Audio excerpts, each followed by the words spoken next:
I'm a bastard. Nigga, I fuck over me.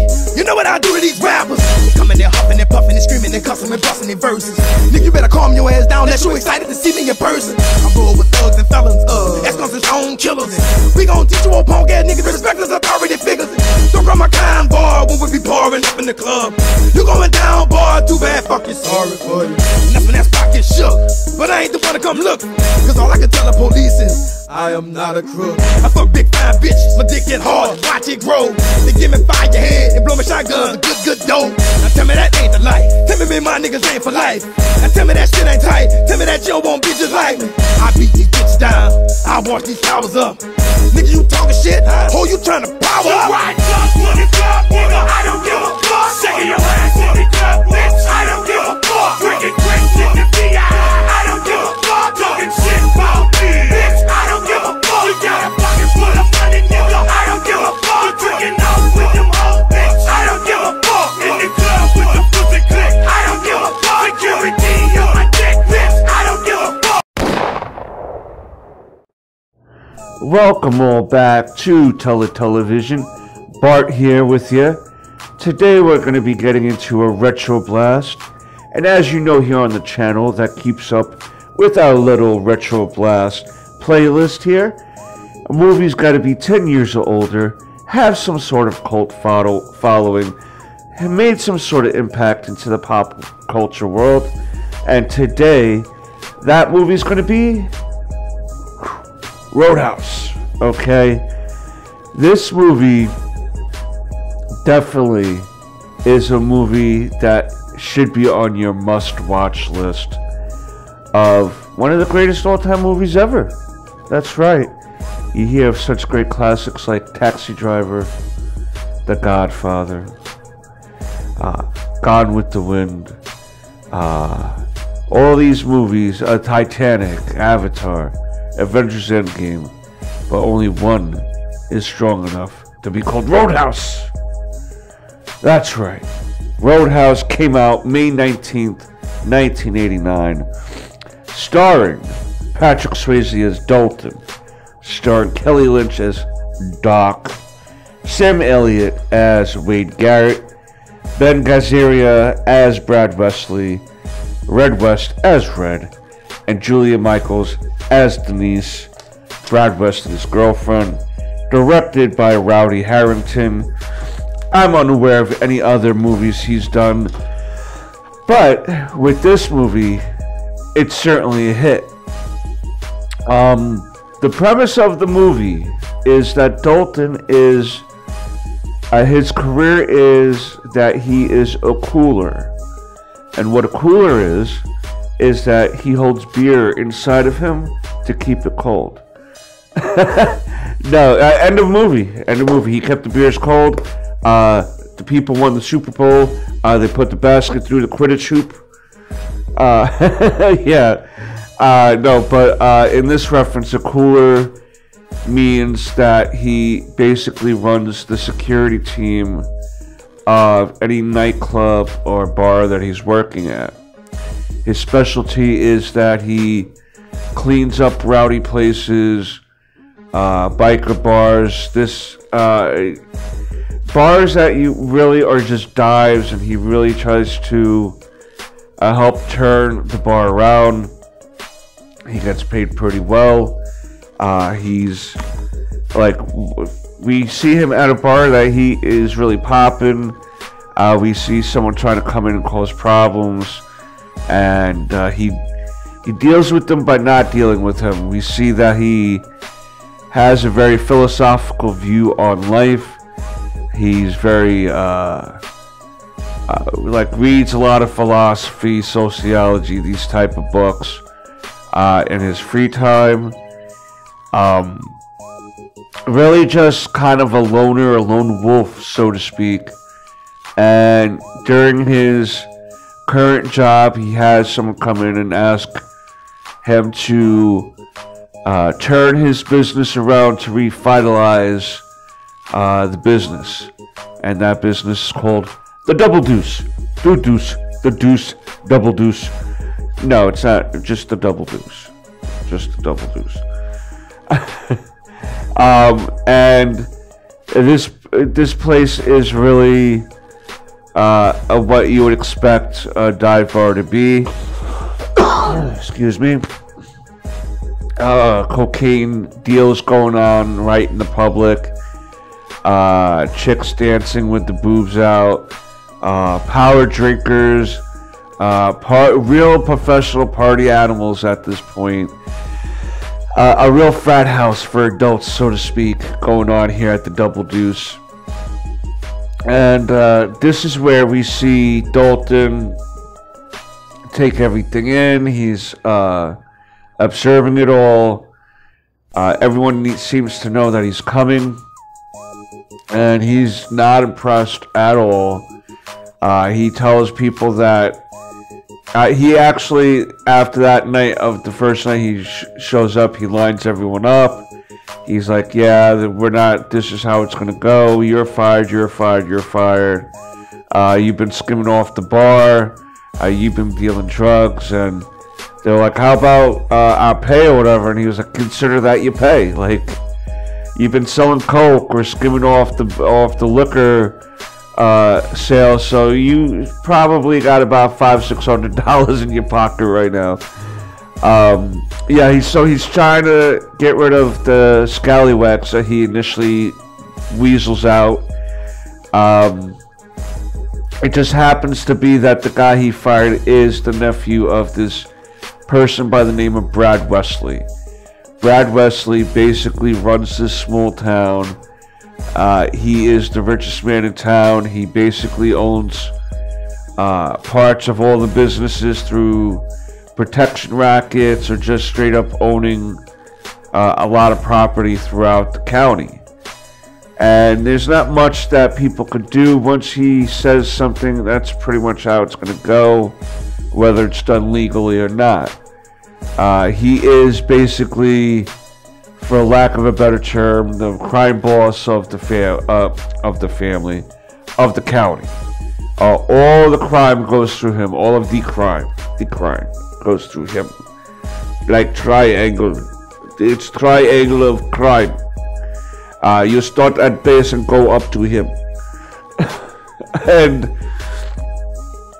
so obviously at first they try to re-talk to Dalton, and you know, he's not having it. This is when they start messing with him, wrecking his car, like totally wrecking his car, trying to fight him and all this other stuff. And he is a fighter, bro. He does all the yoga, he does all of the sit-ups and the chin-ups and the push-ups and all of the other ups that there is to do. He does them. He does them because he's Roadhouse. All right. As the rivalry between Dalton and Wesley begin to escalate, Dalton meets a nice young lady in town. Her nickname is Doc because she's a doctor, and they wind up falling in love. And during one of their nights out, Dalton doesn't have like a TV, radio, nothing. He just lives in a barn loft on some random farm while in town. And as him and the girlfriend are there, Doc, there's an explosion at her uncle's house. They go, and this is when the big showdown begins. Some of the townspeople begin to rally around Dalton near the end of the movie, realizing that they're tired and they want their town free of corruption. Listen, there's always going to be some sort of corruption some sort of difference of opinion on what people think should be allowed or not allowed. But this guy was going way beyond that. It wasn't like some guy selling 20 bags of weed or coke out of the trunk of his car at the local bar or whatever like that to pay for his beer money or what have you. This is he's setting out people to be Minecrafted, blowing up stuff, arson, acts of terrorism throughout the whole movie and for decades while in power at this town. And finally the people have had enough. Dalton was able to give them enough courage and motivation to help face Wesley and his band of basically local mercenaries in a sense, local criminals, scallywags, scoundrels, and knuckleheads. You know, your local assortment of Russell Stover's chocolates, so to speak. And they finally do win at the end, and Dalton does seem to want to settle down in town with Doc.